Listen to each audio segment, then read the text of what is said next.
In a small town called Harlan Falls, there was a house most people drove past without ever really looking at. An old woman lived there, quiet, unhurried, overlooked. She kept extra food on the stove, spare beds made up, and her door ready to open. When 3 little girls that nobody else wanted landed on her doorstep, she didn't make promises or speeches. She just said, "Sit down and eat."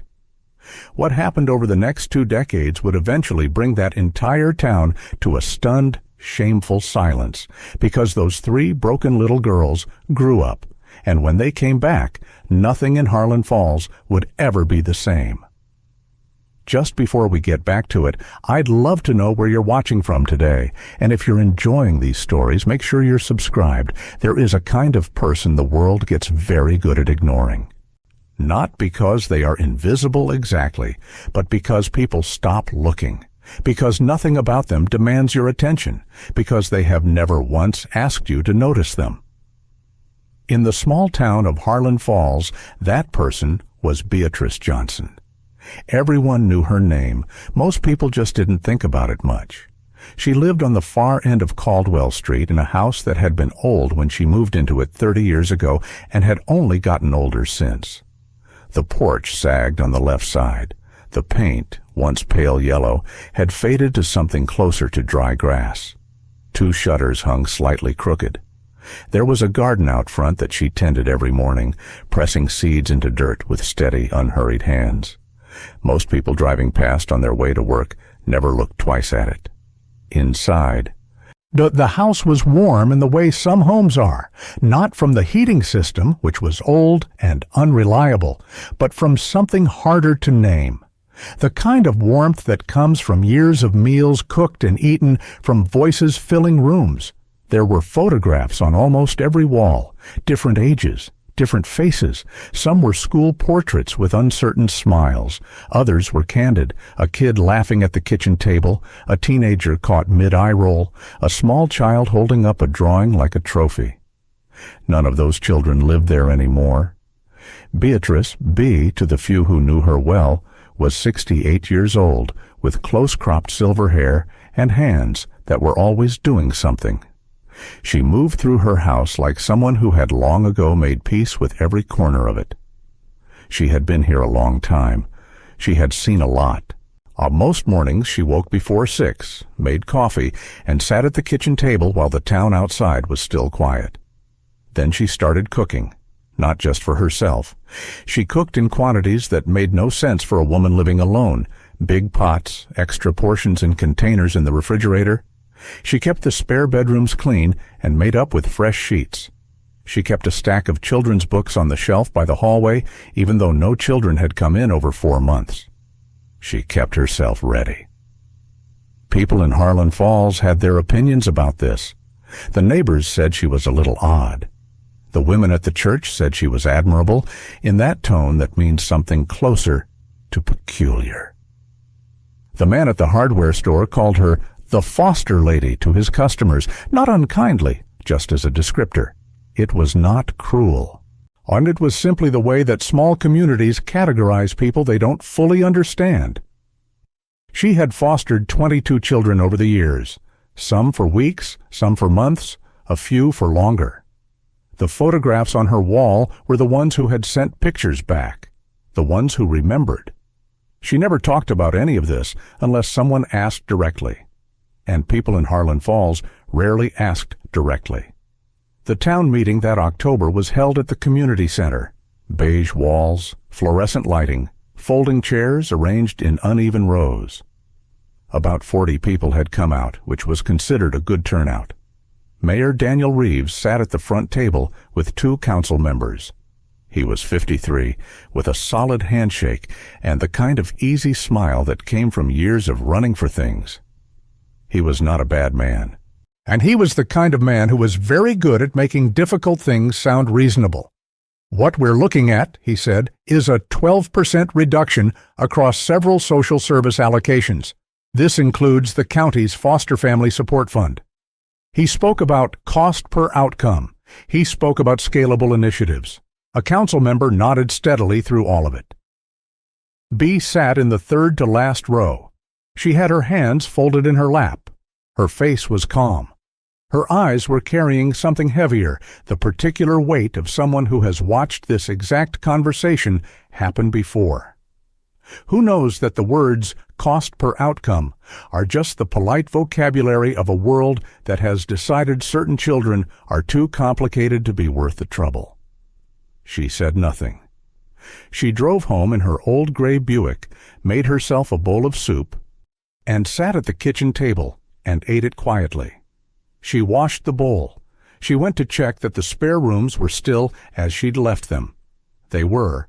Beds made, curtains drawn, ready. 2 counties over, social worker Karen Mills was on her 4th cup of coffee and her 3rd hour of phone calls that were not going well. Karen was 38, methodical, sharp in the way people get when they've spent a decade doing work that is simultaneously important and under-resourced. She had short brown hair, sensible shoes, and a desk that looked like the aftermath of a small explosion. The file in front of her held 3 names: Claire Whitmore, age 14, Emily Carter, age 10, Lily Dawson, age 6. They were in separate temporary placements. They had no connection to each other by blood or prior history. What they shared was this: every family Karen had contacted in the past 3 weeks had said no. Claire's file was the thickest.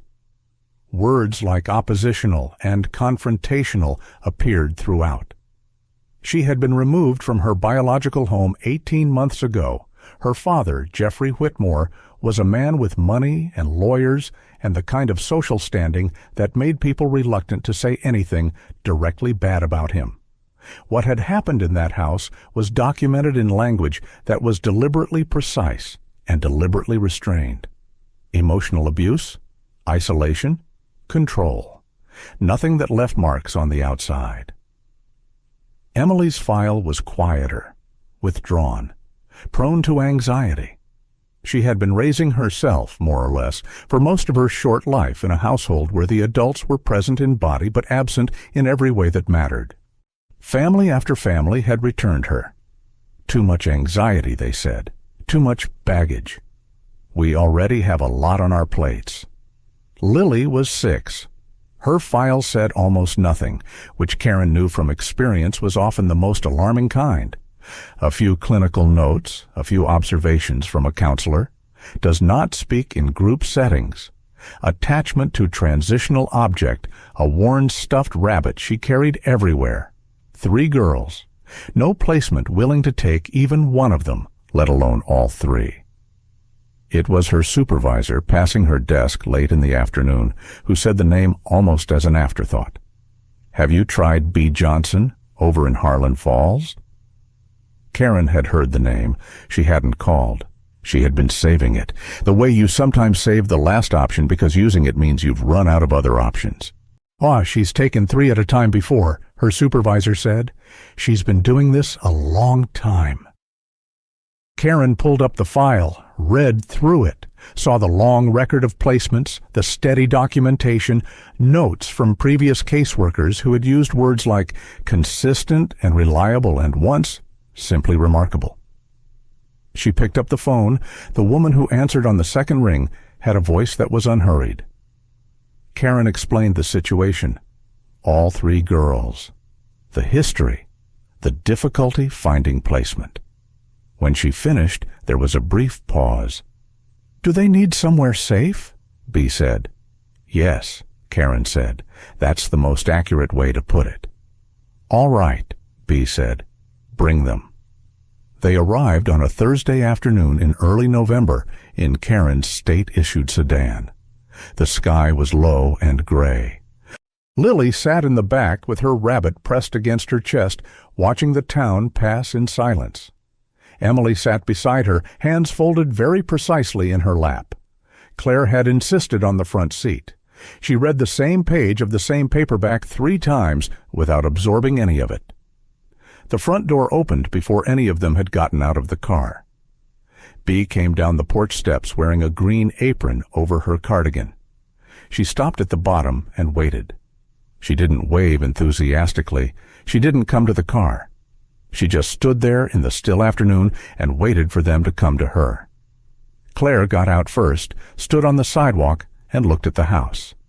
Emily got out next, clutching her small backpack with both hands. Lily got out last, rabbit under one arm, and stood looking at the ground. "Come in," Bee said. "It's cold out."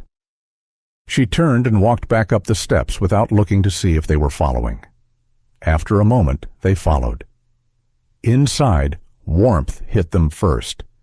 Genuine warmth from a kitchen that had been in use all afternoon, something on the stove that smelled like onions and herbs, and something richer underneath. Claire was already looking for the catch. She scanned every room she could see from the hallway, running the mental checklist that experience had given her. Where are the locks? What are the rules, really? Bee showed them their rooms. Emily and Lily would share 2 beds, a window looking out at the garden, a lamp on each nightstand. Claire's room was smaller, further down the hall, with a desk by the window and a faded green bedspread. Claire stood in the doorway and looked at it. "You can move the furniture if you want," Bee said from behind her. "It's your room." Claire said nothing. Back in the hallway, Bee looked at all 3 of them. "Dinner's at 6. Whether you come or not is up to you. Bathroom's there. If you need something and can't find it, you can ask me. I'll be in the kitchen." She went back down the hallway. No speech, no list of house rules, no attempt to hug anyone. At 6 o'clock, Bee set the table for 4 and placed a full bowl at the empty 4th seat.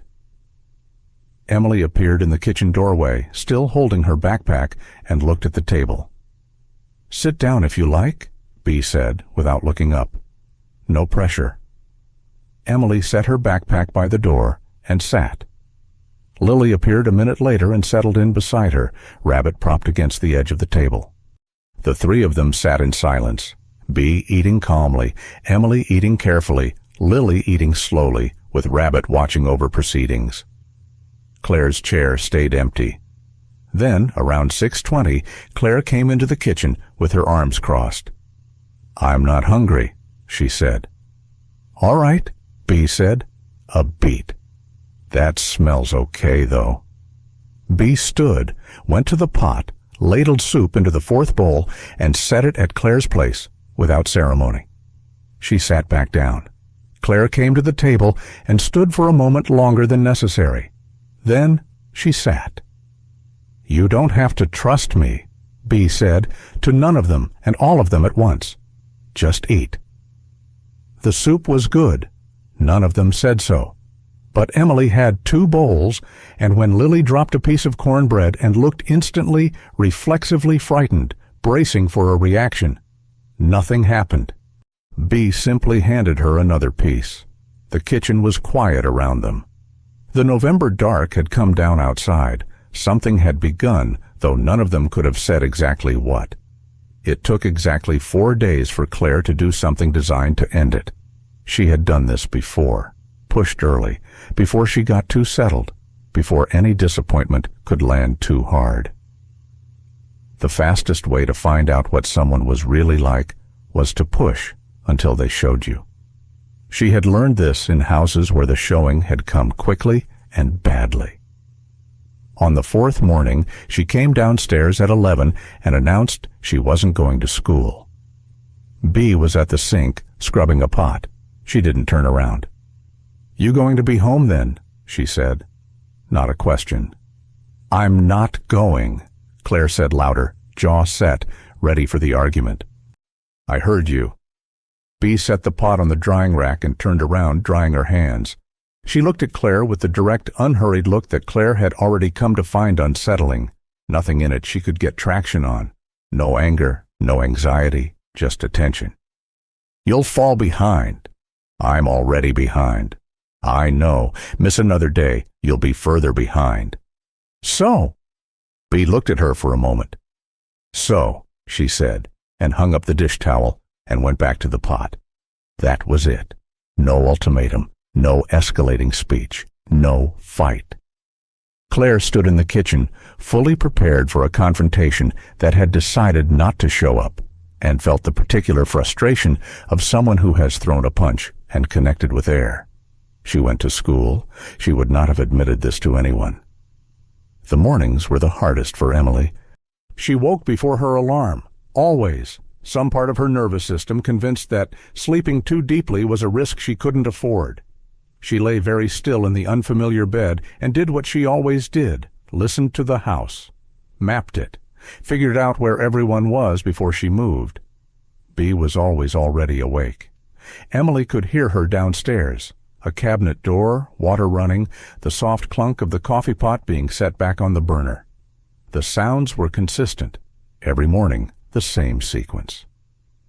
For Emily, who had grown up in a house where the mornings were unpredictable, where the shape of a day depended entirely on things she couldn't control, this consistency was something she didn't know what to do with. She started getting up earlier just to hear it happen again, just to confirm that it would. Lily slept heavily beside her, Rabbit tucked under her chin. When she did wake, she lay quiet for a long while before moving, the same instinct Emily had, the same cautious mapping of surroundings before committing to the day. Emily recognized it without saying anything about it. They had established a wordless routine within the first week. Emily checked that Lily had her shoes before they left. Lily put Emily's things back exactly where she'd found them. They moved around each other the way people do when they have been surviving together for a long time. At school, they were quiet and largely unnoticed. Emily found her classes manageable. Claire was a different story. By the second week, the story of Claire Whitmore had gotten around most of the hallways. Information moved in small towns the way water moves in flat landscapes, quietly, broadly, finding every low point. A few kids were simply avoidant. A few were cruel in the indirect way of 12 and 13-year-olds, a comment not quite to her face, a group that shifted slightly when she sat nearby. Claire registered all of it and gave none of it the satisfaction of a reaction. What crossed the line was the afternoon in the cafeteria when those same kids decided Emily was a more interesting target. Emily was sitting alone at the end of a table. She preferred the end, so she only had to monitor one side, eating her sandwich in small, careful bites. A boy named Brandon came and sat across from her and started talking. He had figured out that cruelty disguised as humor was harder to call out. He said something about the foster system, something with a laugh at the end. Emily looked at her sandwich. She didn't respond. And Brandon said something else. Claire's tray came down on the table beside him like a starting pistol. She dropped into the seat next to Emily, directly across from Brandon, and looked at him with an expression that did something uncomfortable to his face. "Say it again," she said. Her voice was very even. "I was just... say it again.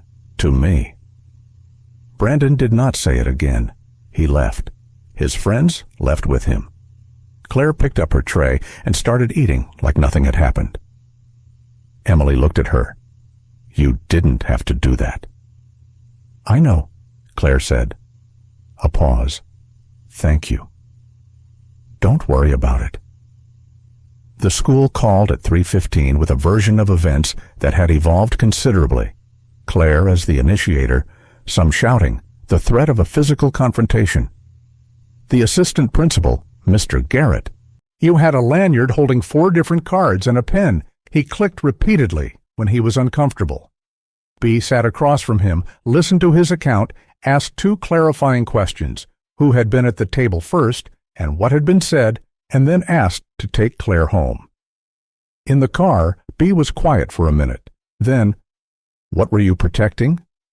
Claire looked out the side window. The afternoon sun threw long shadows across the school parking lot. "Emily," she said. Then, after a pause, some boy was saying things at her. "What kind of things?" Claire told her, plainly. Bea listened. She pulled out of the lot and drove in silence for a stretch. "You did the right thing," she said. "Could have done it quieter, but you did the right thing." Claire turned to look at her. This was not the response she had prepared for. She turned back to the window, the tight line of her jaw released by some small fraction.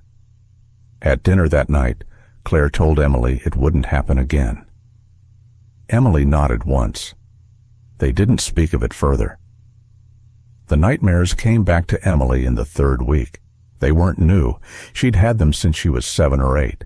Not clear images, just feelings, a heaviness, the specific helplessness of knowing something is wrong and having no way to stop it. She had always handled them alone. At her last placement, she'd woken another child on a bad night, and the woman who ran the house had come in and told her, not unkindly, that she needed to keep it down. So she had learned to stay quiet, stay still, handle it alone. She woke one night at around 2 in the morning, heart going fast, sheets twisted around her legs. She sat up slowly. But Lily was asleep, Rabbit rising and falling on her chest. The room was dark except for the thin line of light under the door, the hallway nightlight Bee kept on. Emily sat on the edge of her bed and breathed. The door opened very quietly. Bee stood in the doorway wearing a bathrobe and slippers, her silver hair loose. She didn't turn on the light. She came to the side of Emily's bed, sat on the edge of it, and set a glass of water on the nightstand. She didn't ask what the dream was about. She didn't ask if Emily was okay.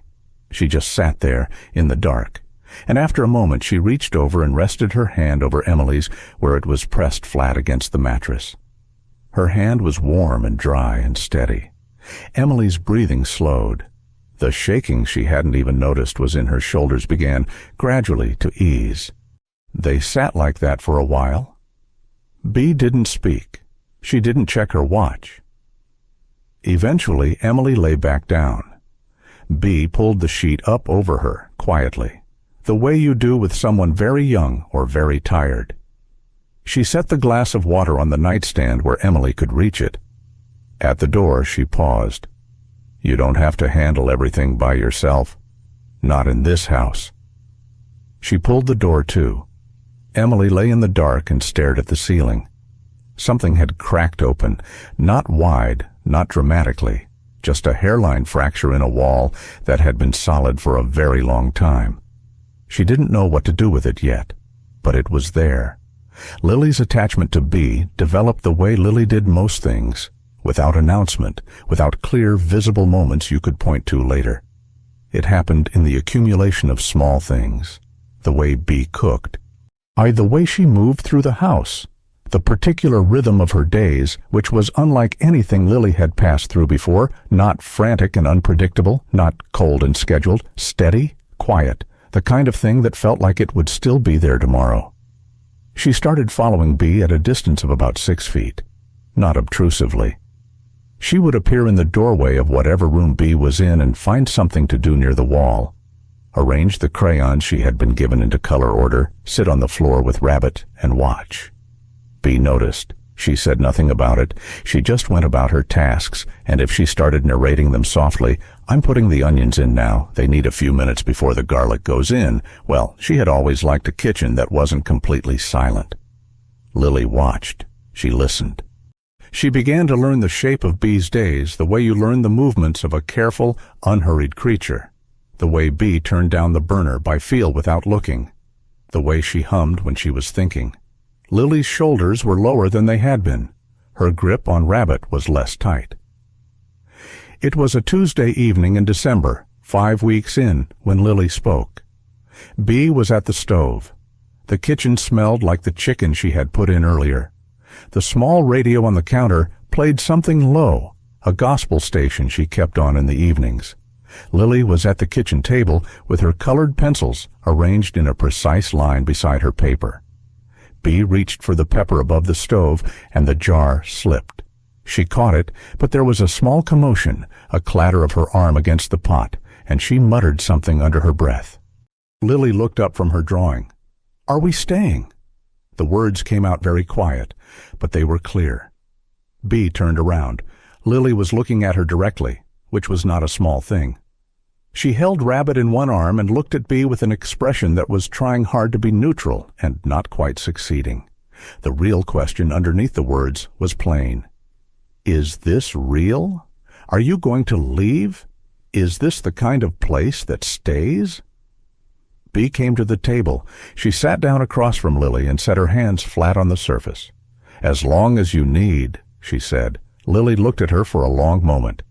Then she looked back at her drawing, picked up the dark blue pencil, and continued where she had left off. But she moved her chair almost imperceptibly a few inches closer to the table. Claire heard about the job offer by accident. She had come downstairs late for water, thinking the house was asleep.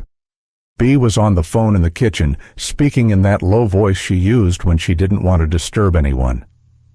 Claire stopped in the hallway. She couldn't hear everything. She caught enough. Someone was offering Bea a position in another county, something real, something with a salary clearly better than what she had, the kind of opportunity a person would be a fool to pass up. She heard Bea say, calmly and without apparent difficulty, "I appreciate that, I do, but I've got responsibilities here that I can't step away from right now." A pause. "3 children," Bea said. "That's the reason. Thank you for calling." She hung up. Claire stood in the dark hallway and stared at the ceiling. Her heart was doing something inconvenient in her chest. How she pressed her back against the wall and felt the thing she always tried not to feel, hope, the inconvenient, dangerous kind, move somewhere inside her. She went back upstairs. She lay in the dark and thought about the word responsibilities, the way Bea had said it, not like a burden, like a statement of fact, like the sky is blue or the stove is hot. She thought about it for a long time. By late December, all 3 of them were sitting at the dinner table together, not because they were hungry exactly, but because it had become the place they were. They weren't a family, not yet. They were something more cautious than that. 3 girls who had learned in different ways and at different costs that things ended, that people left, that houses that felt warm in November could be cold by February. But they were at the table.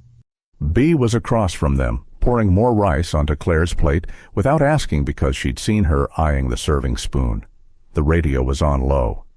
Lily had her crayons out, which Bea had never once asked her to put away. Emily had her hands wrapped around a mug of warm tea and was, for the first time that any of them could remember, not clutching anything out of habit. The walls were still there, thinner in some places, nearly untouched in others. There were things that hadn't been said, things that hadn't been faced yet. The world outside this kitchen was still the world it had always been, with its files and its hearings, and its people who had already made up their minds about who these girls were. But for this hour, in this kitchen, the soup was warm and the chairs had not pushed back. Bea watched the 3 of them and let herself feel, quietly and carefully, that this was real. It was something. It was enough for now. The stability they had built through December and into January was the kind that looked fragile from the outside, but felt from the inside like something real. It was built from small things, consistent dinners, the radio playing in the evenings, Lily's drawings accumulating on the refrigerator door, Claire doing her homework at the kitchen table without being asked twice. Not a perfect thing, but a real one. It lasted until the last week of January, when Jeffrey Whitmore's attorney called Karen Mills. Karen told Bea on a Tuesday morning, and Bea listened without interrupting, her coffee going cold in her hand. Jeffrey Whitmore was filing for renewed custody consideration. So his attorney had put together a motion arguing that his client's situation had materially changed. He had completed a voluntary family counseling program.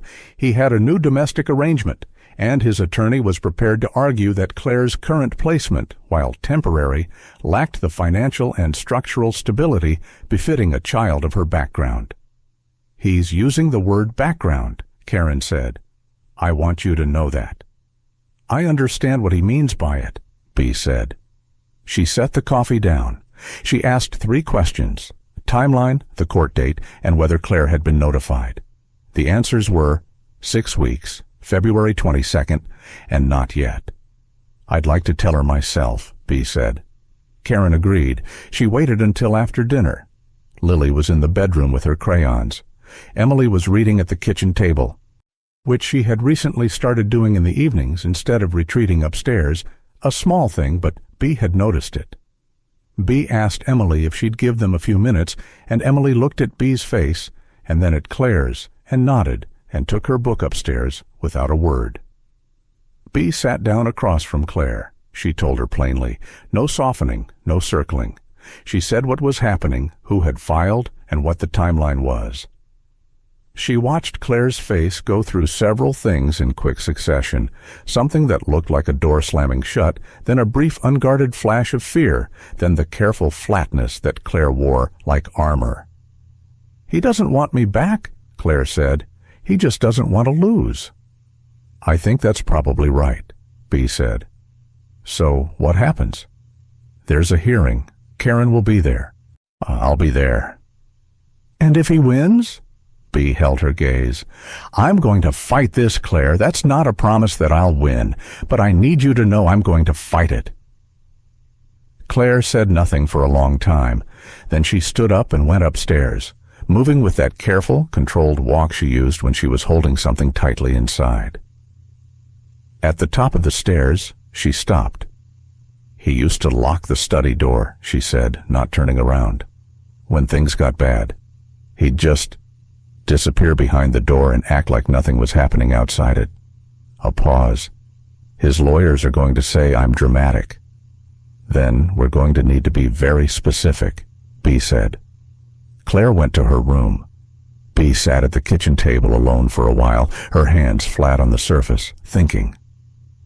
2 weeks later, Emily got a phone call from a woman named Diane Carter. I'm Emily's aunt, a woman she had met twice in her life, both times at gatherings where she had been largely ignored. Diane Carter now wanted to discuss Emily's living situation.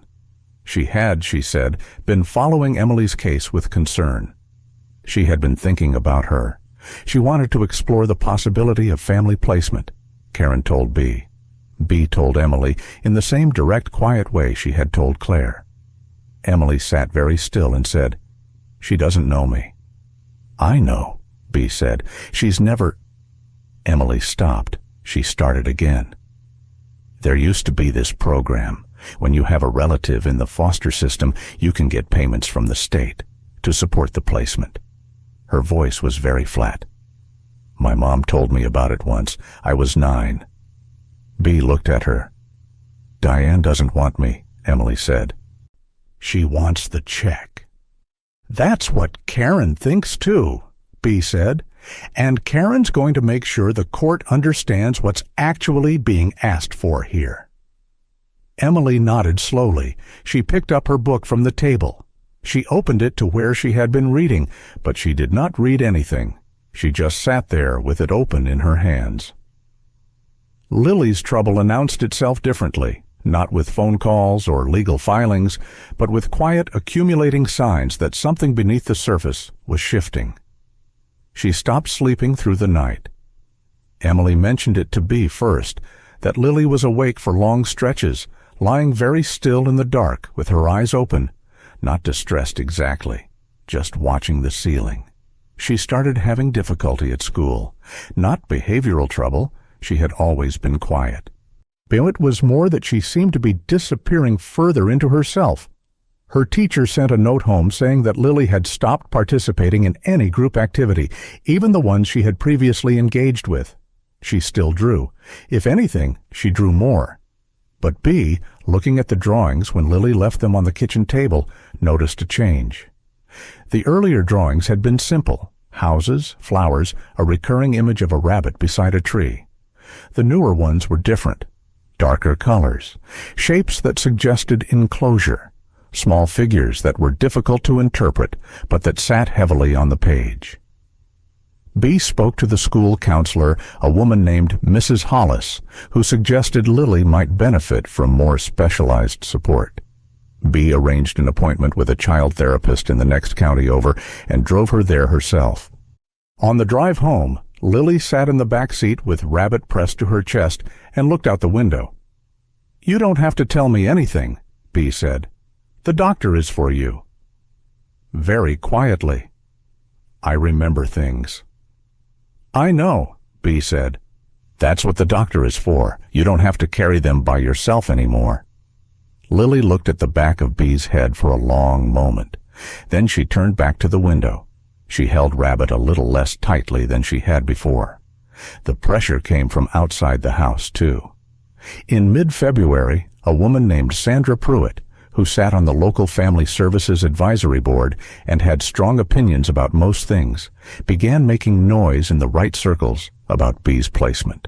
3 high-risk children, she said, a woman her age, with her resources. It was a lot to ask. It was. In Sandra's measured and carefully concerned phrasing, potentially not in the children's best interest. She did not use the word race. She did not need to. The people she was talking to understood her perfectly. Karen heard about it. She drove to Bee's house and sat at the kitchen table and told her straight. "It's not official yet," Karen said, "but there's going to be a review." "When?" "Probably before the hearing. Someone from the regional office is going to want to do a home assessment." Bee nodded. She was quiet for a moment. "What are they looking for?" "Honestly, they're looking for a reason?" Karen paused. "Which means we need to make sure there isn't one." "There isn't one," Bee said. "I know that," Karen said. "I just need the file to show it clearly." After Karen left, Bee sat in the kitchen and let herself feel. And for a few minutes, the thing she had been holding back since January, a quiet, specific anger. Not the hot kind that burns itself out quickly. The other kind, the kind that settles in low and steady and makes you move differently. She stood up. She went to the small desk in the corner of the living room and began to organize her papers. Documentation of every grocery purchase, every school pickup, every medical appointment, every receipt for clothing and school supplies. Proof of every single thing she had done, organized, dated, filed. She had played this game before. She knew how to make a file, tell the truth. It was the second week of February when Claire finally broke. She had been holding it together with a particular kind of controlled tension, the kind that people who have spent years learning to manage their own instability develop. She went to school. She did her work. She sat at dinner and was almost, on most evenings, something that looked like okay. But one night she came downstairs at nearly midnight and found Bee in the kitchen. Bee, who had been up late going through papers, who looked up when Claire appeared in the doorway wearing her oversized sweatshirt and a look that had given up on being controlled. "You can't actually stop him," Claire said. "He has more money than you. He has better lawyers. The judge is going to see this house and see you and see him, and it doesn't take a genius to figure out which way that goes." "Come sit down," Bee said. "I don't want to sit down. I want you to tell me the truth, because everyone else lies to me and tells me it's going to be fine, and then it's never fine, and I end up back." She stopped. Her voice had gotten unsteady in a way she clearly did not want it to be. "You're going to lose us. You know that, right? You'll try, and you'll lose, and then we'll be gone, and you'll just put new sheets on the beds and wait for the next ones." Bee set down the papers she was holding. She was quiet for a moment. "Sit down, Claire." "I just said—" "I heard you. Sit down anyway." Something in her voice made Claire cross the kitchen and pull out a chair and sit. She sat with her arms crossed, jaw set, ready to dismiss whatever was coming. Bee was quiet for a moment, looking at the table. Then she looked up. "I had a girl here once," she said. 12 years old. She'd been with me for 8 months. There was a hearing. Her grandmother came forward, said she wanted custody. The court sided with family. She paused. "I didn't fight hard enough. I thought the right arguments would be enough, that the record would speak for itself, that the judge would see what I saw." A pause. "It wasn't." She went. "I spent a long time thinking about what I should have done differently." Claire stared at her. "I'm not telling you how this ends," Bee said. "I can't promise you that. What I can tell you is that I'm not going to make that same mistake. I'm not staying quiet. I'm not assuming the record speaks for itself. I'm going to fight every part of this, and I'm going to fight it loudly." She held Claire's gaze. "You asked me to tell you the truth. That's the truth. The kitchen was very quiet. The clock above the stove ticked. Claire uncrossed her arms. She set them flat on the table. She looked at Bea with an expression that had dropped most of its defense. Not all of it, because that was not something that happened in a single night, but enough that what was underneath was briefly visible. Fear. And underneath the fear, something more tentative than hope, but in that general direction. "Okay," she said. Her voice was quieter now. "Okay," Bea said. Claire went back to bed. Bea sat in the kitchen a while longer, the papers in front of her, and then she picked them back up and kept working. In the 3 weeks before the hearing, Bea moved differently through the world. She attended every meeting she was invited to, and several she was not. She sat in the county clerk's office and read the full documentation of Jeffrey Whitmore's family counseling program and found the gaps in it and wrote them down. She drove to the school and met with every one of the girls' teachers and asked them to write letters, not glowing endorsements, just factual accounts of what they had observed. Most agreed. 2 of them she hadn't even needed to ask. They offered. She filed the home assessment paperwork early and organized the house so that every room showed exactly what it was, not a showpiece, but a home. The girls' drawings on the refrigerator, Lily's crayons in the jar by the window, the 4 chairs at the kitchen table. She asked Karen to file supplemental documentation for the formal objection to Diane Carter's claim, and Karen had it ready within days. The girls watched all of this. They didn't talk about it much among themselves, but Bea could tell from the quality of the house's silences that they were aware, paying attention to every phone call. Every evening Bea spent at the desk with papers instead of watching television. One evening, Emily knocked on the open door of the living room and came in and sat in the chair beside the desk. She stayed for about 20 minutes, reading her book beside the pool of lamplight. Then she said good night and went upstairs. Bea watched her go. She turned back to the papers. The hearing was scheduled for a Tuesday at 9 in the morning. The night before, Bea made the kind of dinner she made for difficult days. Roast chicken, mashed potatoes, the green beans that Emily had recently admitted she liked. They sat at the table together. The radio was on low.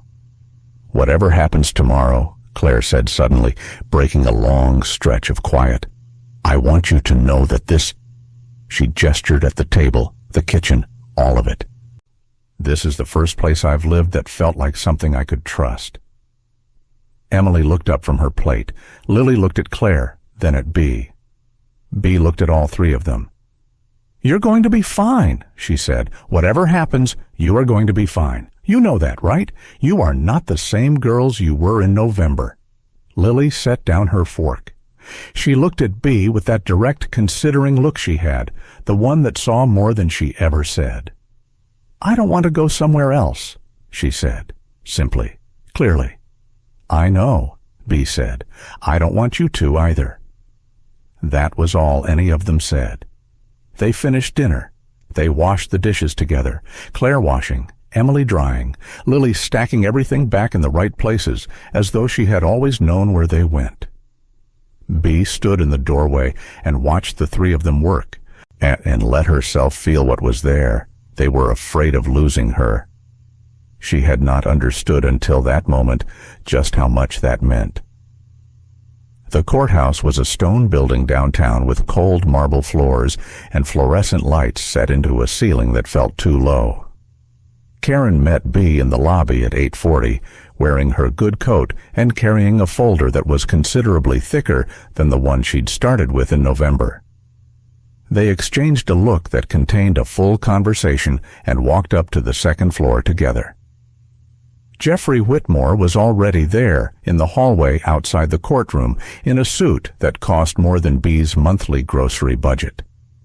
He had an attorney on either side of him and a look of composed confidence that he had clearly practiced. He glanced at Bea when she stepped off the elevator, but he looked away again quickly. Claire's case was first on the docket. Jeffrey Whitmore's lead attorney, a man named Arthur Sloan, had brought documents, character references, and photographs of the renovated home in which his client intended to raise his daughter. He spoke about stability and continuity and the importance of a child being with her biological family. He was smooth and organized, speaking in the particular register of someone accustomed to rooms taking him seriously. Bea sat at the table across from him and listened to all of it. Her file sat in front of her. She kept her hands folded on top of it and let Arthur Sloane finish. When it was her turn, she opened the file. She was not a lawyer. She had not pretended to be one. What she had was documentation, specific, dated, and thorough. She walked through it in plain language. The school records, the teacher's letters, the medical appointments, the therapy sessions, the progression from November to now. She spoke about what Claire had been when she arrived. She did not use clinical language. She described, specifically and concretely, what she had seen. A girl who did not sit at the dinner table. A girl who expected to be punished for asking questions. A girl who had learned to be small and suspicious and alone. She did not say these things dramatically. She said them the way you describe things that are simply true. Arthur Sloane objected twice. The judge, a woman named Judge Patricia Harmon, who had short gray hair and reading glasses pushed up on her forehead, sustained neither objection. Karen testified second. She had been doing this for 11 years. She knew how to be specific on the stand, how to answer exactly what was asked without editorializing, and how to make the answers she gave carry the weight she intended. She talked about the 14 families who had said no. She talked about Bea's record, the placements, the outcomes, the documentation. She talked about the home visit she had conducted in December and then again in late January. In your professional assessment, the judge asked, has Ms. Johnson's home provided an appropriate and stable environment for these children? Not just appropriate, Karen said, genuinely beneficial. The change I've observed in all 3 girls in less than 3 months is the most significant I've seen in 11 years of casework. Arthur Sloane objected on grounds of characterization. Judge Harmon told him to sit down. The letters from the teachers were entered into the record. And the home assessment was entered into the record. A brief statement from Mrs. Hollis, Lily's school counselor, was entered into the record. Then Judge Harmon looked at Claire. You're 14, the judge said. You're old enough that I'm going to ask you directly. I want to hear from you. Claire had known this might happen. Karen had told her it was possible. She had not prepared a speech. She had decided, on the drive over that morning, that a speech was the wrong approach, that what she needed to say was simply what was true, in the plainest words she had. She stood up. She looked at the judge, not at her father. He's going to tell you he's changed, she said, and maybe some things are different. But what happened in that house wasn't about one bad period. It was every day for years. The way he looked at me when I got something wrong, the way he talked about me to his colleagues like I wasn't in the room, the way he made me feel like I was a problem he was managing. She paused. I don't want to go back to that, not because I'm being dramatic and not because Ms. Johnson has coached me to say this. I want to stay because for the first time in my life I feel like a person in my own home, and that matters more than what his lawyers are dressed in. The courtroom was quiet. Judge Harmon looked at her for a long moment. Thank you, Claire, she said. Emily's case was heard next. Diane Carter's attorney presented her claim with considerably less polish than Arthur Sloane had. Diane herself sat in the gallery looking at her phone more than was advisable. When Emily was given a chance to speak, she stood up with her hands pressed flat against the front of her skirt, the posture of someone managing themselves very carefully, and said, in a voice that was quiet but did not waver, that Bea had taught her what it felt like to be safe. I used to wake up every morning and listen to the whole house before I moved, she said, to check if everything was okay. I didn't even know that was strange until I stopped doing it. A pause. I stopped doing it last month. Diane Carter's attorney had very little to say after that. For Lily's portion, there was no biological party contesting placement. The concern was the broader home assessment, the question of whether B could appropriately support a child with Lily's emerging needs. Karen presented the therapy arrangement. B's attorney, a woman named Rosalind Webb, who worked out of an office 2 towns over and had agreed to take the case at a rate Karen had diplomatically described as reduced, walked through the evidence methodically. Lily sat beside B at the table. When the judge looked at her, Lily did not stand up to speak.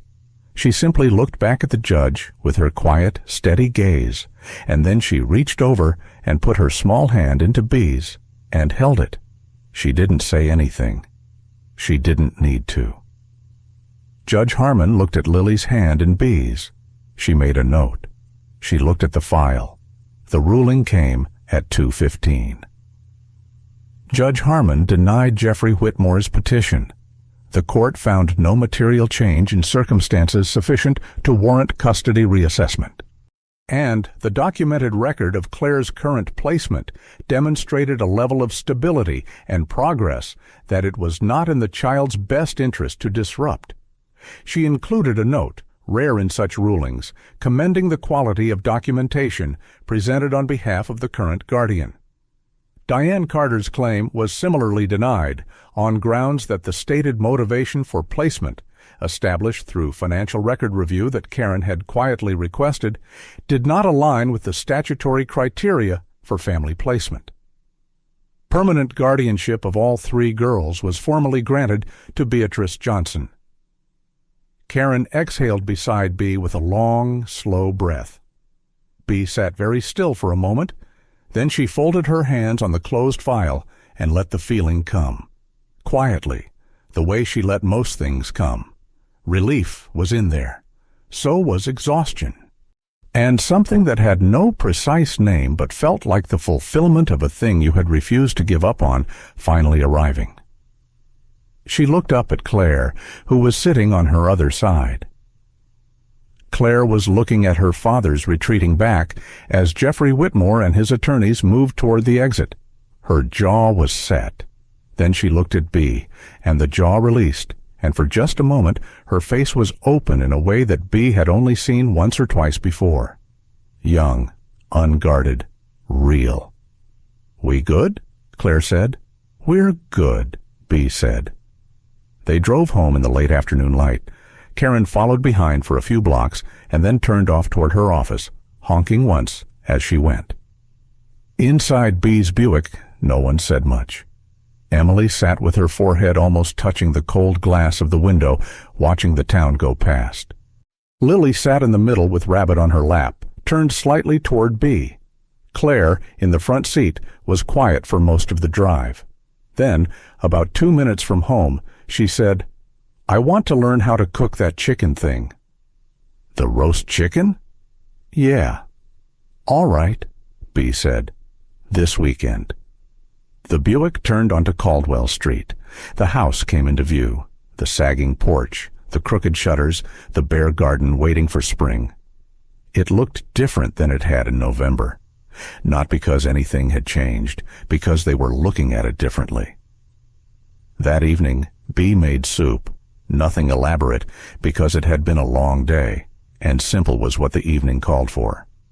They ate at the kitchen table, all 4 of them, the radio on low. Lily had her crayons back out beside her plate. Emily was telling a story about something that had happened at school, a small story, told the way people tell stories when they feel at ease enough to bother. Claire ate without her arms crossed. It was not a dramatic evening. There was no ceremony. The guardianship papers were in B's bag, signed and official. Tomorrow the file would be updated, and life would continue the way life does. But tonight the 4 of them were at the table in the warm kitchen, and the thing that had been uncertain was now certain. Partway through dinner, Emily looked up and said, "Mama B." She said it the way you say something that you have been thinking about for a while and have finally decided to just say, not with great ceremony, just naturally, like it had always been the word that fit. Claire looked at her, then she looked at B, then she said, "Yeah." As though she were agreeing with something that had already been established, Lily looked at Bea and said very simply, "Mama Bea." Bea set down her spoon. She looked at the three of them. Outside on Caldwell Street, the evening was cold and quiet. Inside the kitchen, the stove was on and the radio was playing, and the soup was getting slightly cold because no one was in any hurry to finish. "All right," Bea said. She picked her spoon back up. Her voice was steady. Her eyes were not quite. "Eat your soup before it gets cold." They ate. The house on Caldwell Street sat as it always had, unremarkable from the outside. But inside it, something had been decided. Not by a court, though the court had played its part. By three girls and a woman who had chosen each other, in midnight kitchens and cold courtrooms and quiet dinners. Who had, through all of it, stayed. They just knew what tonight was. Tonight, for the first time, this was home. Years have a way of moving differently once a house stops feeling temporary. The urgency drains out of the small things, the checking, the bracing, the waiting for the other shoe. What fills that space is quieter and harder to name. It is simply life, happening at its regular pace, in a home that has decided it is a home. The house on Caldwell Street changed gradually through those years. Not in the way of renovations or new furniture. Bea was not a woman who spent money on things that were working fine. It changed in the way that occupied spaces change. A second set of muddy boots by the door. A stack of law textbooks on the kitchen table that migrated from Claire's room when she complained the light in there was bad. A row of framed drawings along the upstairs hallway that Lily had made over the years, arranged in the order she had made them, which told a story if you knew how to read it. The girls grew up, not all at once and not without difficulty. That was not how growing worked, and all three of them had started from positions that made straightforward growing complicated. But they grew, year by year, season by season, in the incremental and sometimes barely perceptible way that change happens when it is real. Claire was 22 now, sharp-boned and direct in the way she had always been, but the directness had found direction. She was in her second year of law school, 2 hours away, commuting back to Harlan Falls on weekends with a shoulder bag that was always too heavy and a list of things she needed to look up that she kept in a running document on her phone. She studied at the kitchen table when she was home, the same table she had refused to come to that first November evening, and Bea brought her coffee without being asked, and the two of them sometimes sat across from each other in the early morning without talking, each doing their own work, comfortable in the shared silence. She had chosen family law. She had not talked much about why, but Bea understood. The world had not made it easy. She had gone to her first-year interviews at a firm downtown and sat across from a partner who had Googled her before the meeting and had questions, carefully worded, plausibly deniable, about her background. Her undergraduate transcript was excellent. Her LSAT score was in the top percentile. He still found reasons. She had come home from that interview quiet in a way that Bea recognized, and they had sat together at the kitchen table, and Claire had said nothing for a long time and then said, "I'm going to be very good at this." Not a question, not a reassurance, a decision. Bea had said, "I know." Emily had found her way into nursing. She was 20 now, enrolled in a clinical program at the regional hospital 40 minutes north, and the work suited her in ways that were immediately obvious to anyone who saw her do it. She had a quality that the best healthcare workers develop, the ability to be fully present with a person who is frightened without taking on the fear herself. To hold someone else's crisis steadily with both hands, and not let your own history leak into it. She had learned this, she sometimes thought, from Bea. From the way Bea had sat beside her bed at 2 a.m. without asking questions. The way she had made space without filling it with her own need to fix. Her own emotional landscape was more settled now than it had been, though not without its difficult seasons. Hospital training brought her close to things that resonated in old ways. Children in the pediatric ward who held their stuffed animals too tightly, who went still when adults raised their voices, who looked at every new face with the careful measuring assessment she remembered from her own eyes at 10. She never crossed a professional line with them, but she always lingered a few seconds longer than necessary, spoke a little more gently than required, left doors open slightly instead of fully closed, so the room never felt sealed. She called Bea on her breaks when she could, sometimes just to hear the sound of the kitchen in the background, pots, the radio, that particular quality of quiet that was different from any other quiet she had encountered. Lily was 16 now, which meant she was quiet in a different way than she had been at 6. The silence of a 6-year-old who doesn't speak is frightening. The silence of a 16-year-old who chooses not to is something else. It is a statement, a preference, a deliberate form of selfhood. Lily had figured out that she had one, and she was very specific about what she let into it. She drew and she wrote. She filled notebooks with both, dense, careful writing in one, drawings that ranged from tiny, intricate sketches to full-page images in the other. She did not show most of this to anyone. The notebooks stacked on her shelf in a row that was growing longer every few months. What she did show occasionally was remarkable enough that people who saw it often went quiet in a particular way, the way you go quiet when something surprises you into paying attention. Her English teacher had submitted one of her essays to a regional young writers program without telling her first. Lily had found out when the acceptance letter arrived at the house, and Bea had set it on the kitchen table without comment, just left it there when Lily came down for breakfast. Lily had picked it up, read it, set it back down. "She should have asked me first," she said. "You're right," Bea said. "She should have." A pause. "I'm still going to go." "I know," Bea said. Lily went. She came home 2 weeks later with a first-place ribbon she put in her desk drawer without mentioning it, and Bea did not mention it either, and that was exactly correct for both of them. She still had the rabbit. It sat on her bookshelf now, slightly lopsided, one ear bent from years of being held. She didn't carry it everywhere anymore, but she hadn't put it away, and she would not be putting it away. Bea had not told any of them about the fatigue. It had started in small ways, the kind of thing that is easy to attribute to getting older, to the long winters, to not sleeping as well as she once had. She moved a little slower getting up in the mornings. The grocery run that she had always done in one trip now sometimes needed to be broken into 2. She sat down more often while cooking, which she had never done before.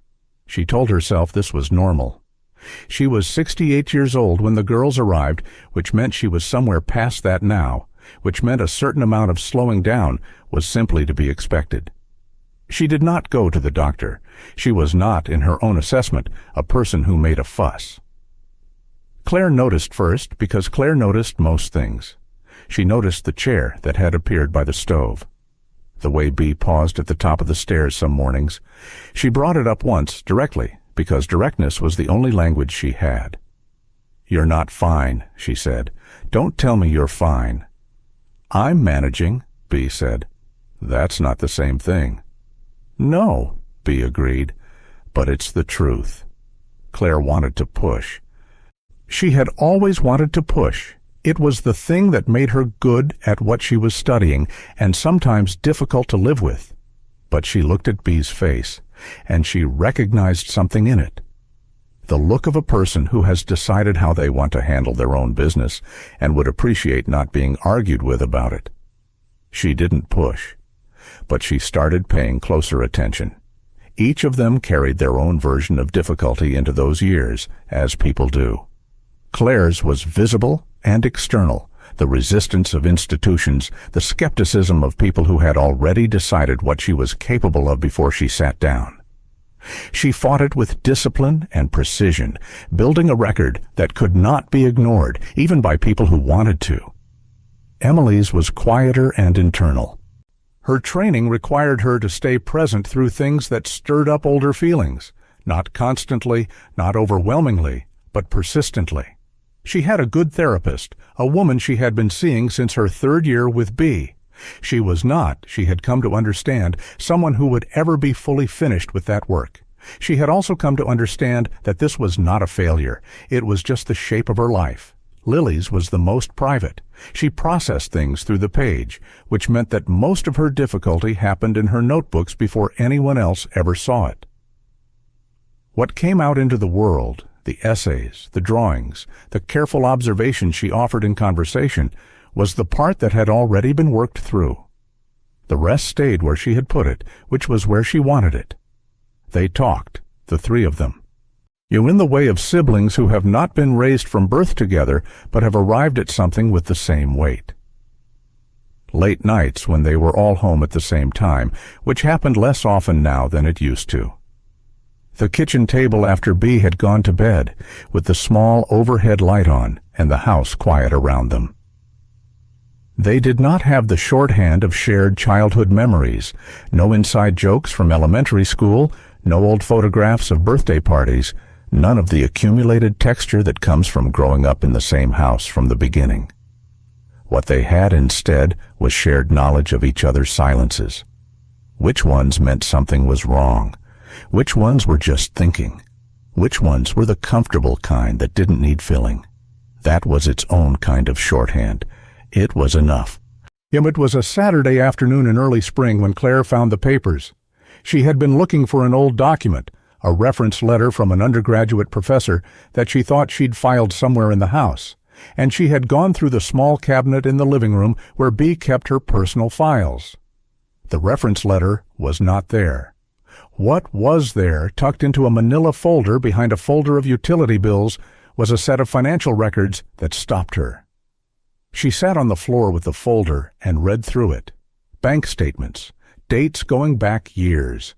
Specific, regular withdrawals that she had to look at twice before she understood what she was looking at.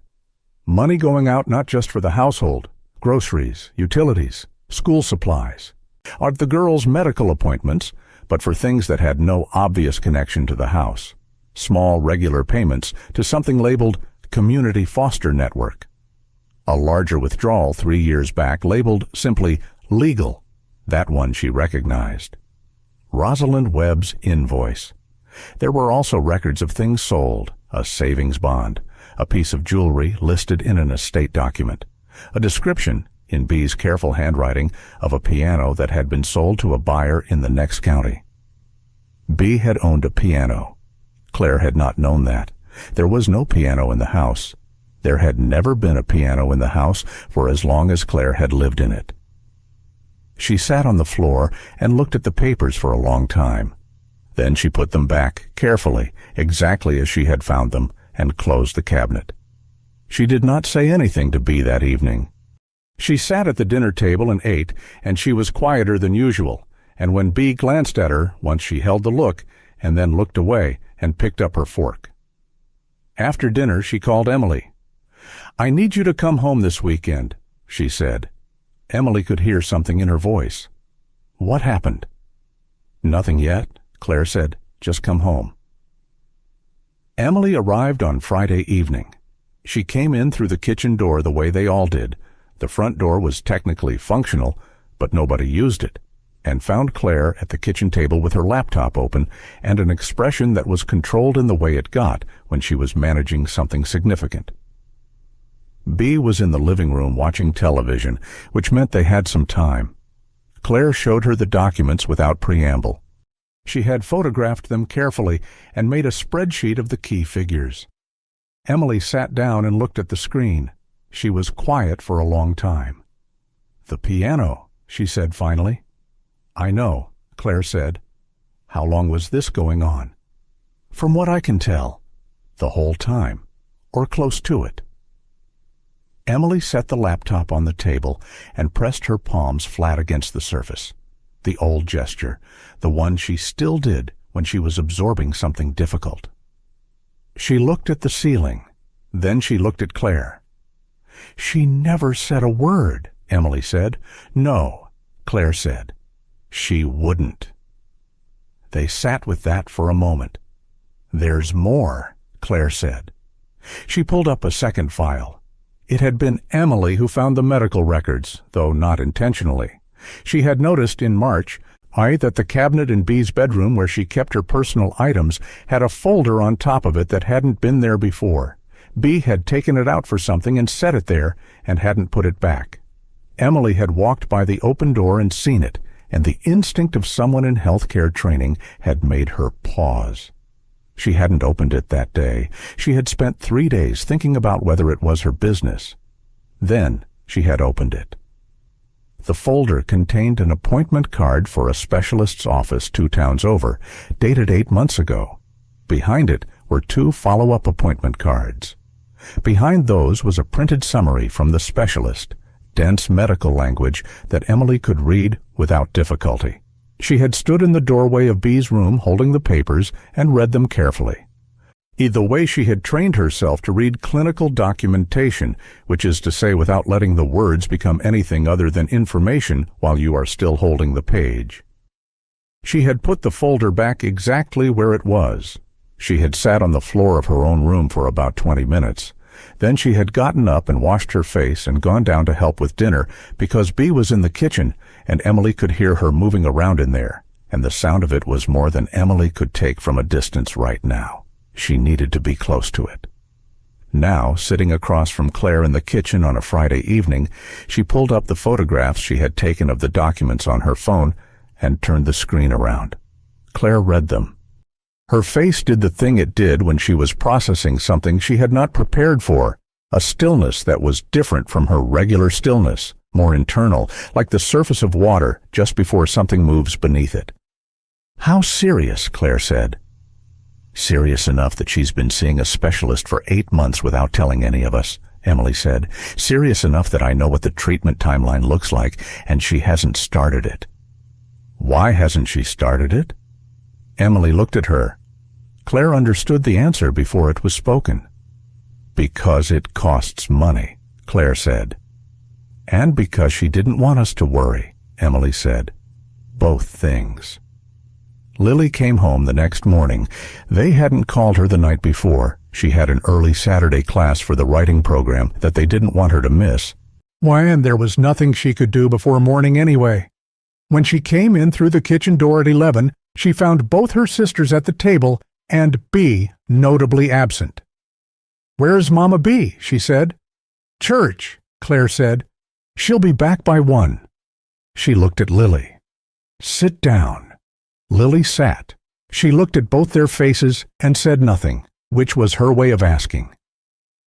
Claire told her what they had found: the financial records, the piano, years of savings redirected. She was specific and factual the way she always was when the facts were already doing more than enough work on their own. Lily listened without moving. When Claire finished, Lily looked at Emily. Emily turned her phone around and showed her the medical documents. Lily read them carefully. Then she set the phone down on the table and looked at her own hands. "She's been dealing with this alone," Lily said. It was not a question. "Yes," Emily said. Lily was quiet for a while. Outside, a car passed on Caldwell Street. The refrigerator hummed. On the door of the refrigerator, visible from the table, was the most recent drawing Lily had given Bee, a simple image of the house, the garden, 4 figures of different heights in the front yard, the maple tree in the corner, with its full summer leaves. "I've been writing about her for years," Lily said quietly, without knowing half of it. She picked up Emily's phone and looked at the documents again. "We need to do something," she said. "All 3 of us, using what we actually have." Claire nodded. "That's why I called you both home." They talked until Bee's car turned into the driveway at 1:05. The conversation covered things quickly and specifically, the way conversations do when the people having them are efficient thinkers who love someone. Claire laid out the legal angle. There were options around property protection, around formalizing the guardianship arrangements in ways that would secure the house against any future claims or financial instability. She had already started researching. She knew which questions to ask and who to ask them of. Emily laid out the medical angle. She knew the treatment options, knew the cost structure, knew what full coverage would require. She had connections now through her training, through the hospital network. Not powerful connections. She was 20 years old and still in school, but real ones, with people who could point her toward the right resources. Lily said less than the other two, because she was still thinking. But she had brought one of her notebooks with her from her bag, and she had opened it and was writing in it while they talked, which the others had learned meant she was working something out. "There's a way to tell this story," she said at one point, without looking up from the notebook. "Not just to us, to people who have never set foot on Caldwell Street and have no idea this house exists." She paused, still writing, the pen moving in the quick, scratching way it moved when she was working something out in real time. "There's been a story here for 30 years, and nobody outside these walls has told it. That's the part I can do. That's what I've been practicing for without knowing it." They heard the key in the back door. While without any signal between them, none was needed, they closed the laptop and the notebook and turned toward the door with the expressions of people who have just been having an ordinary Saturday morning conversation. Bea came in carrying a foil-covered dish that someone at church had sent home with her. She looked at the three of them at the table. She looked at them for a moment too long. "What?" she said. "Nothing," Claire said. "How was church?" Bea looked at her. She looked at Emily. She looked at Lily. "Fine," she said slowly, and set the dish on the counter and kept half her attention on them while she put her coat away. She was not fooled. She was Bea. But she said nothing more about it, and they did not volunteer anything, and the afternoon moved forward. In the weeks that followed, each of them moved quietly in their separate directions, working on the piece of it that was theirs to work on. Claire called Rosalind Webb and had a conversation about property law and guardianship documentation. She called two of her law school professors. She spent evenings on her laptop in her room with the door nearly but not fully closed, researching with the particular focused intensity she brought to things that mattered. Emily reached out to a patient advocate she had met during a hospital rotation, a woman named Doris Hale, who had 20 years of experience navigating exactly this kind of situation and who did not waste time on preamble. Emily explained the circumstances in the precise, organized way her training had given her. Doris asked 4 questions. Within 2 weeks, they had identified a path, a combination of hospital assistance programs and a healthcare nonprofit that covered cases with Bea's specific profile. The coverage would be full. It would begin as soon as Bea agreed to start treatment. Getting Bea to agree to start treatment was not yet solved.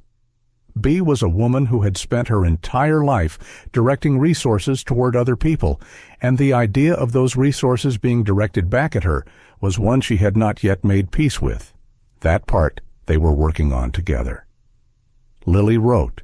She wrote in a way she had never written before, not for herself, not for a class assignment, not for the quiet private processing that her notebooks were usually for. She wrote with the intention of being read by people who did not yet know they needed to read it.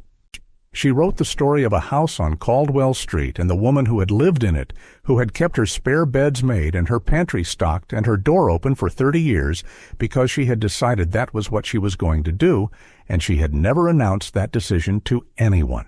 She wrote about 3 girls no one else had wanted. She wrote about soup at 6 o'clock and a stuffed rabbit on a bookshelf, and a late-night phone call that a 14-year-old had overheard from a dark hallway. She wrote about a woman who sold a piano and said nothing about it. She wrote about all of it in the voice she had spent years learning to use, specific and grounded and true, the kind of writing that does not reach for emotion because it does not need to, because the facts themselves are doing all the work. She did not show it to Bea. She did not show it to anyone yet. But the pages were accumulating, and they were good, and she knew it. Bea's health continued to be what it was. She moved through her days with the same steadiness she had always had, the same consistency of meals and routines and quiet presence, but there were more mornings now when she sat at the kitchen table longer than usual before standing up. more evenings when she fell asleep in the chair in the living room before 9. She had, without announcing it, stopped taking in new placements for the first time in years. The spare bedrooms were still made up, but the calls she used to make and receive about new children had gone quiet. None of the girls said anything about this directly to her. They saw it. They noted it in the way they noted everything about her, with the sharp, loving attention of people who have lost enough to know how much attention costs when you have not paid it. One evening, Lily was at the kitchen table, just the two of them, Bea having her tea and Lily having brought her notebook down, when Bea said, without preamble, "You three are up to something." Lily looked up from her notebook. "I don't know what it is," Bea said, "but you're all moving differently. You think I can't tell." Lily looked at her. She considered briefly whether to say anything. Then she set down her pen. "We love you," Lily said. "That's what we're up to." Bea looked at her for a long moment. Something moved across her face, a complex thing, several things at once. She looked down at her tea. "I know that," she said quietly. "I know." Outside, the street was dark and quiet. The maple in the front yard had come back into its summer leaves, and they moved slightly against the streetlight. The house was warm. The table between them held 2 mugs and a notebook, and 30 years of photographs on the walls around them. That night, standing outside under the wide, darkening sky, all 3 of them were home at the same time, something that happened more rarely now that their lives had extended in different directions. They stood together on the porch without planning to. Claire had stepped out for air, Lily had followed, and Emily had appeared in the doorway and then come out and stood beside them. They didn't talk much. The evening did most of it. But there was a moment, brief, and none of them referenced it afterward, because it didn't need to be referenced, when all 3 of them were looking at the same house. The same lit kitchen window, the same familiar shadow of Bea moving inside, the same house that had stood on this street through all of it, through their arrivals and their fears and the court dates and the years, through Lily's first full sentence and Claire's first night without her arms crossed and Emily's first morning when she did not lie still listening to the house before she dared to move. The understanding that passed between them needed no words. They had been given something extraordinary by a woman who had never once asked them to be grateful for it. They were going to give it back. The Harlan Falls Annual Community Appreciation Gathering had been running for 11 years. It was held every September in the parking lot behind the community center, now with folding tables and a rented tent and a podium dragged out for every occasion. The mayor gave remarks. A few local businesses were recognized. People ate from trays donated by the diner on Main Street and caught up with neighbors they hadn't spoken to since the last time something brought the town together. It was, by any honest measure, a modest event. But it was the largest regular gathering Harlan Falls produced, and that made it the right place. Bea had been invited, as she had been most years, in the same form letter that went to about 300 households. She had attended twice before, both times near the back, both times leaving before the last remarks. She had been mentioned once in 11 years, her name in a list of 6 volunteers, read quickly and without elaboration.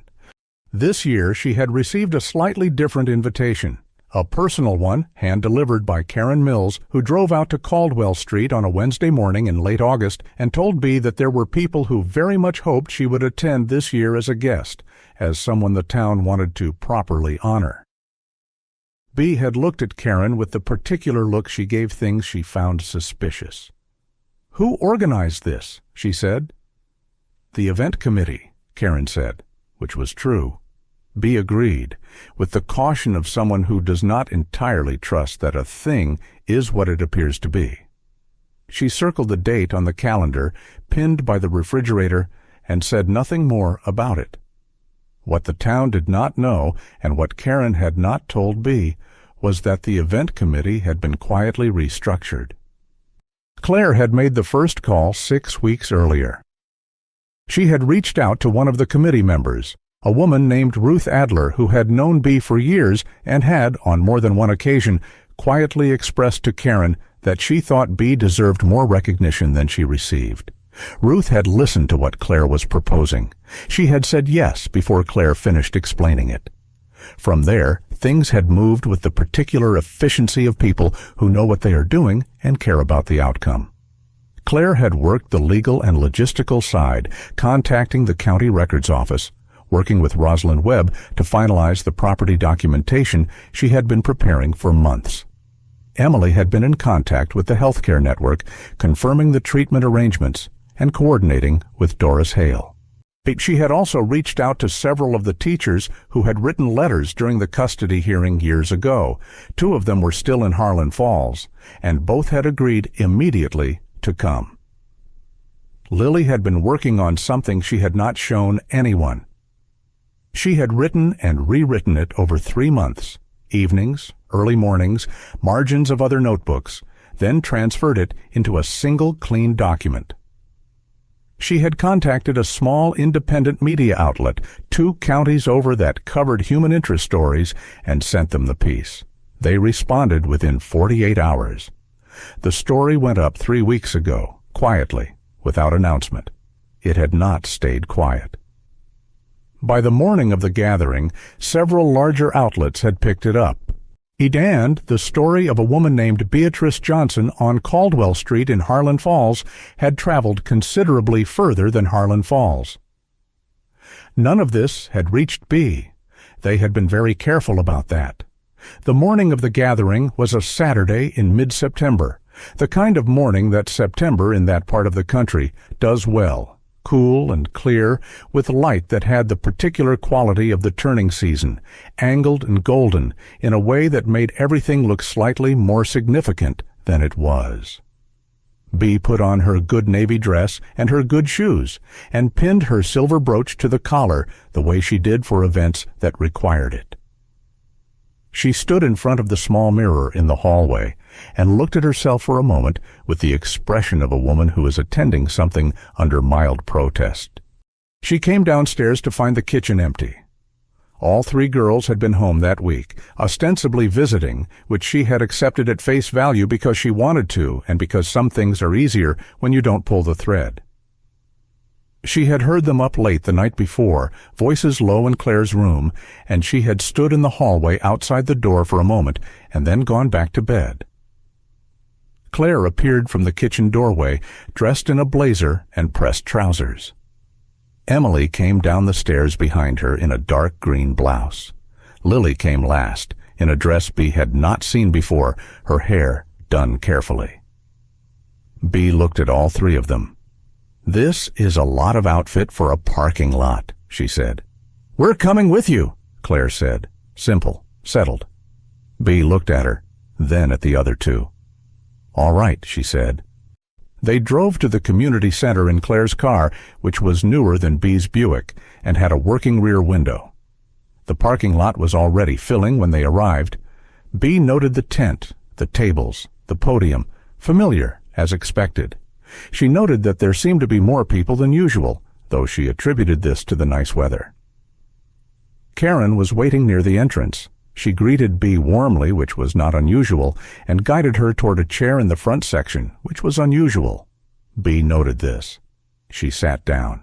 The girls sat in a row to her right, and she noted that they were all watching the setup at the front with an attention that was slightly too focused for people who had come to an event they had no particular stake in.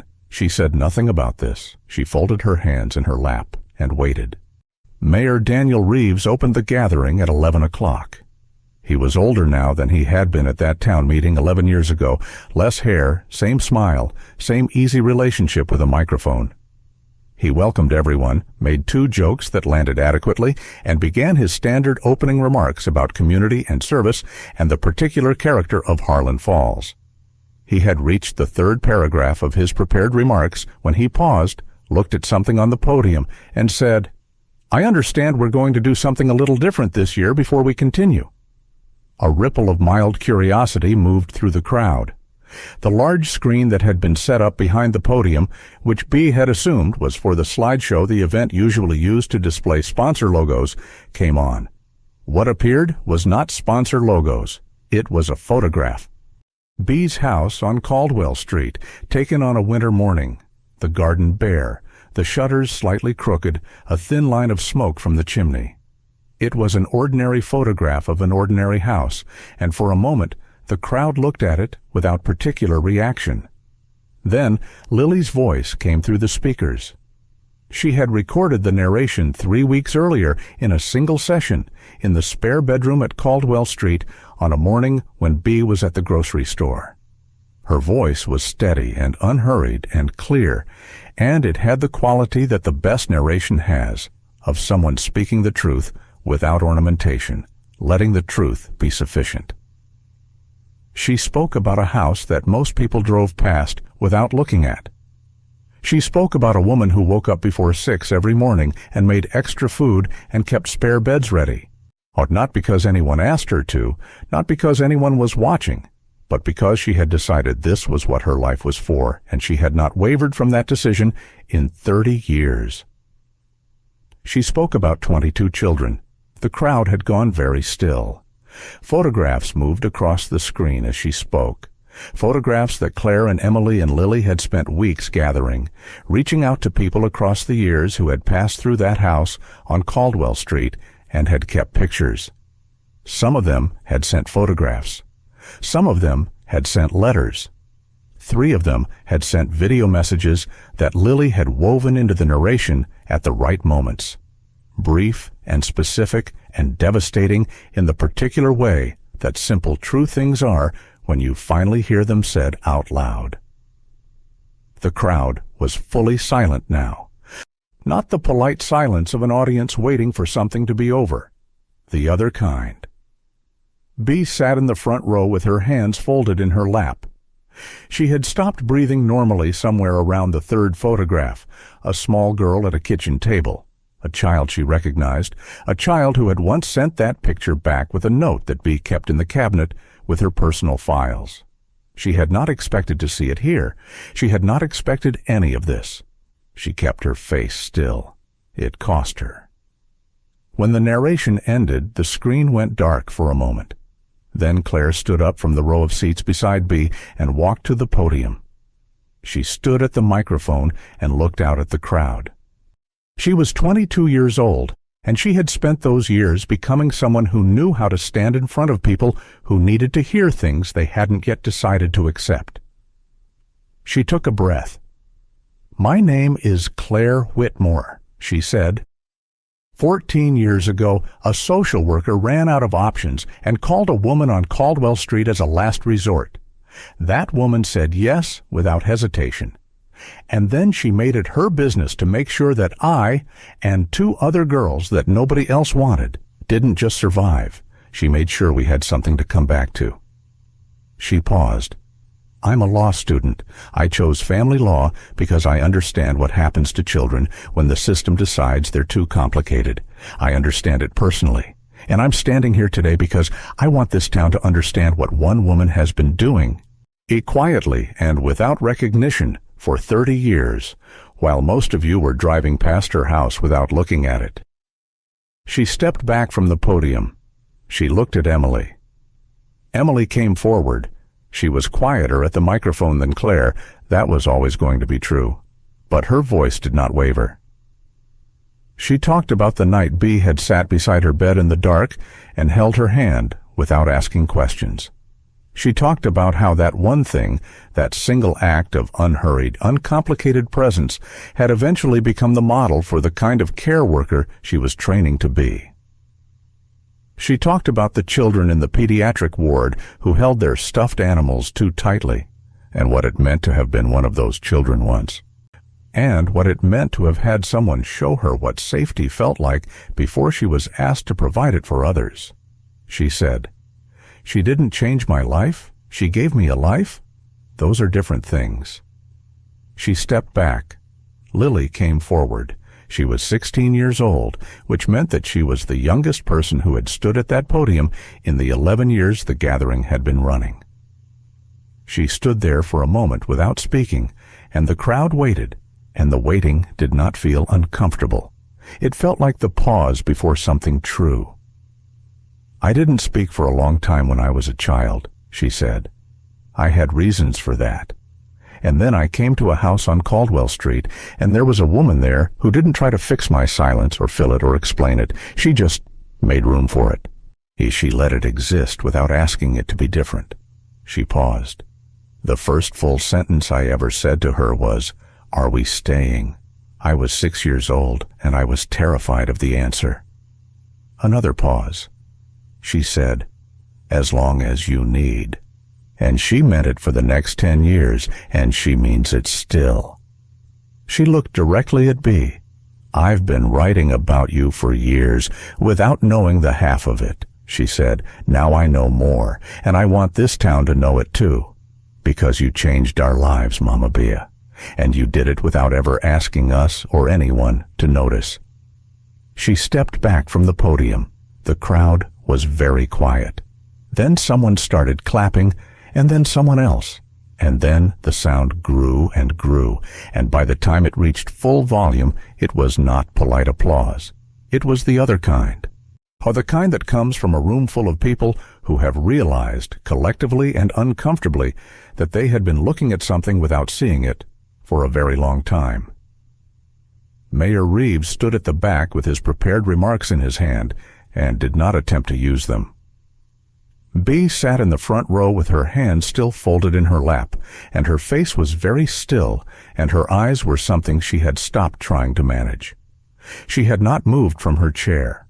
Around her, the crowd was still in that particular state that follows something unexpected, people turning to each other, murmuring, the collective processing of an audience that has been changed by what it just witnessed. A few people were crying openly. Several were not crying, but had the look of people who were deciding not to. The applause had faded into a kind of charged quiet, the way a sound continues to exist in a room after it has stopped. Bea sat in it. She had spent a lifetime learning how to sit in difficult things without moving, and she was doing that now, though the thing she was sitting in was not difficult in the way she was practiced at. It was something else, something she was less prepared for. Claire came first.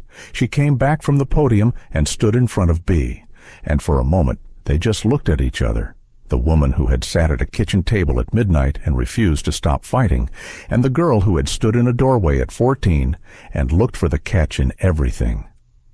Then Claire crouched down so she was at eye level and said, quietly, "No, so it was only for the two of them. We're not done yet." Claire straightened up and turned to the microphone. Not the podium this time. She stood in the open space in front of the crowd, the screen behind her, Bea visible and seated a few feet away. "There are a few things we'd like the town to know," she said. Her voice was composed and clear, the voice of someone who has organized what she is about to say and intends to say it exactly as she has organized it. The first concerns the house on Caldwell Street. She explained it in plain terms. The property documentation had been finalized. The house, which Bea had been renting for 17 years on a month-to-month arrangement from a landlord who had twice threatened to sell the building. A fact that Bea had never mentioned to anyone but that the financial records had revealed, now belonged to Beatrice Johnson outright. The mortgage had been cleared. The title was in her name. "She will never have to worry about losing that house again," Claire said. "She has worried about it for 17 years without telling a single person. That ends today." A sound moved through the crowd, not quite a reaction, not quite silence, something between them. Bea's hands, still folded in her lap, pressed together more tightly. Emily stepped forward next, standing beside Claire. "The second thing concerns Mama Bea's health," she said. The crowd was very quiet. "She has been managing a medical condition for the past several years without treatment and without telling any of us. Because she didn't want to be a burden and because the cost of care was something she was, for reasons that should be obvious by now, redirecting toward other things." She paused. "That is no longer the situation. Full medical coverage has been arranged. Her treatment begins next month. The best available care fully covered for as long as she needs it. She looked at Bea. You spent years taking care of us, she said. You don't get to do the other thing anymore. That's not negotiable. Something in the crowd shifted visibly. A collective exhale, perhaps, or the particular movement of people who are feeling something they did not expect to feel in a parking lot on a Saturday morning. Lily came forward then. She was carrying something, a book, slim and properly bound, and with a cover that was a photograph of the house on Caldwell Street in the evening light. She carried it to Bea and held it out. This is the third thing, she said. Bea looked at it. She looked at Lily. It's published, Lily said. It came out last month. It's your story, all of it, from the beginning, as best as I could tell it. The real version, not the one where you're background noise. She paused. People have been reading it, more people than I expected. She stopped. She tried again. I've been writing since I was 6 years old because of you. Because you gave me a place where I could be quiet until I was ready to be loud. This is what I did with it. Bea took the book. She held it in both hands and looked at the cover. The house, the garden, the maple tree in the corner. Her hands were trembling slightly, which was not something anyone had ever seen from her before. She opened the first page. The dedication read, "For the woman who made room." The crowd had come fully alive by now. It was not a choreographed response. No one had planned this part. What happened was what happens when a room full of people reaches a shared understanding simultaneously and without instruction. People stood, not all at once, and not for any single moment, but gradually, and then broadly, until the standing was general, and the applause that accompanied it was the kind that takes over a space and fills every corner of it. Mayor Reeves moved through the crowd to the front, which took a moment because people were not parting for him the way they usually did. They were simply not focused on him, which was a new experience. When the applause had softened enough for words, he spoke. "I've been mayor of this town for 11 years, he said. He did not have his prepared remarks. He had set them down somewhere in the crowd. I gave a speech at a budget meeting in this building 11 years ago about cost per outcome. He paused. I would like to formally and publicly apologize for that speech. He looked at Bea directly. I drove past your house every day on my way to work. I knew your name. I didn't know your life. I should have known your life. Another pause. Harlan Falls is better because you chose to live here, Ms. Johnson. We are better because of you, and we should have told you that a long time ago. The crowd responded to this. It was the kind of response that a person receives when they have said the right thing at the right moment, which is rarer than it seems. The girls came to her together. They did not coordinate it. There was no signal, no arranged moment. Claire was standing to Bea's left, Emily to her right, and Lily was in front of her, and all three of them moved at roughly the same time, which made it feel less like a planned gesture and more like something that was simply inevitable. Bea stood up, and when she was standing, the three of them were around her. The embrace that followed was not a single clean thing. Arms finding places, adjustments, the specific warmth of people who know each other's bodies from years of proximity. Lily pressed her face into Bea's shoulder. Emily had one hand on Bea's back and one on Claire's arm. Claire held on in the direct, complete way she did everything. Bea put her arms around all of them. Her face, pressed briefly against the top of Lily's head, had stopped being still. All the composure she had held through the narration and the speeches and the book and the applause had come to its limit, and what was underneath it was simply what had always been underneath everything she did, love, enormous and quiet and completely unperformed, the kind that does not require an audience and has no interest in one, and had been there from the first November evening when she had put a bowl of soup at an empty chair and said, "You don't have to trust me. Just eat." She had not expected to be seen like this. She had never planned for it. She had made her peace, long ago, with the likelihood that she would not be. And here, in a parking lot in September, surrounded by a town that was only now understanding what it had been ignoring for 30 years, she stood and held the 3 women who had come back for her and let herself be seen. The afternoon that followed was quieter. People approached throughout, some tentatively, some directly. Some said the right things. Some said imperfect things that were clearly sincere. Several people who had lived 2 streets over from Bay for years introduced themselves as though for the first time, which in every way that mattered they were. Karen Mills found Bea near the edge of the tent, temporarily separated from the girls, and stood beside her without saying anything for a moment. "You knew," Bea said. "I knew enough," Karen said. "The rest was theirs. You could have warned me." "I thought you deserved to be surprised." A pause. Bea made a sound that was not quite a laugh, but was in that neighborhood. She looked out at the crowd, Claire talking to someone with the purposeful energy she brought to every conversation, Emily listening carefully to an older woman who had taken her hands, Lily standing slightly apart, watching the whole scene with that steady, observing look that had been the first thing Bea understood about her all those years ago in a different November. "They grew up," Bea said.